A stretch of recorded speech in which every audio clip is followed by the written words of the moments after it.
Welcome to our channel. నేను మీ వెంకట్. గత 2 రోజులుగా అలేఖ్య చిట్టి పికల్స్ కాంట్రవర్సీ సోషల్ మీడియాలో సెన్సేషనల్గా మారింది. ఈ వివాదంపై అలేఖ్య క్షమాపణలు తెలిపింది.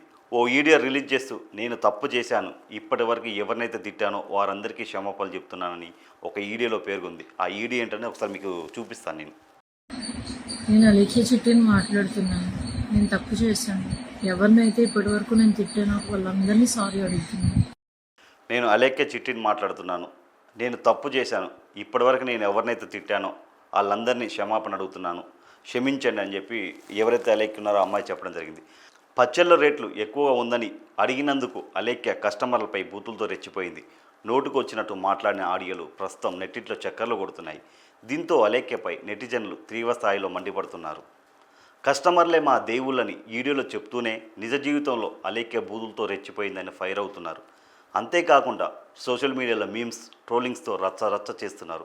వీడియోలో కనిపించే అలేఖ్య వేరు, రియల్ లైఫ్ అలేఖ్య వేరు అంటూ మండిపడుతున్నారు. జీవితంలో ఎంత ఎదిగినా ఒదిగి ఉండాలి తప్ప తలపొగరు చూపించకూడదని ఈత పలుకుతున్నారు. అయితే ఈ వివాదాన్ని సర్దిమణిగించేందుకు అలేఖ్య అక్కా చెల్లెళ్ళు రంగంలోకి దిగారు. అలేఖ్య అలా బూతులు తిట్టడమే అనుకున్న అంతర్యాన్ని వారు తెలిపారు. వారు ఎంత వివరణ ఇచ్చినప్పటికీ సోషల్ మీడియాలో ట్రోల్స్ మాత్రం ఆగడం లేదు.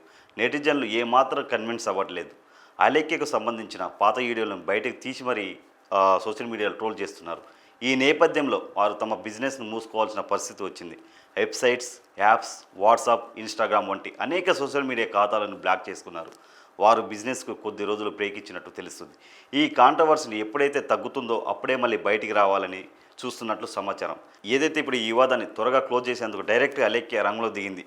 నేను తప్పు చేశాను, నన్ను క్షమించండి అని చెప్పి కోరింది. కాబట్టి ఎవరైనా సరే బిజినెస్ చేసుకునేటప్పుడు మనం ఆలోచించి బిజినెస్ చేసుకోవాలి. కస్టమర్లు మన దేవుళ్ళు. మనకు నోరుంది అని చెప్పి ఏది పడితే అది మాట్లాడకూడదు. బిజినెస్ ఎలా చేయాలి ఏంటనేది ఏదన్నా అలేఖ్య చిట్టి సంబంధించిన ఎవరైనా కానీ నేర్చుకోండి. కస్టమర్లను తిట్టకూడదు నోరుంది అని చెప్పి. ఓకేనా?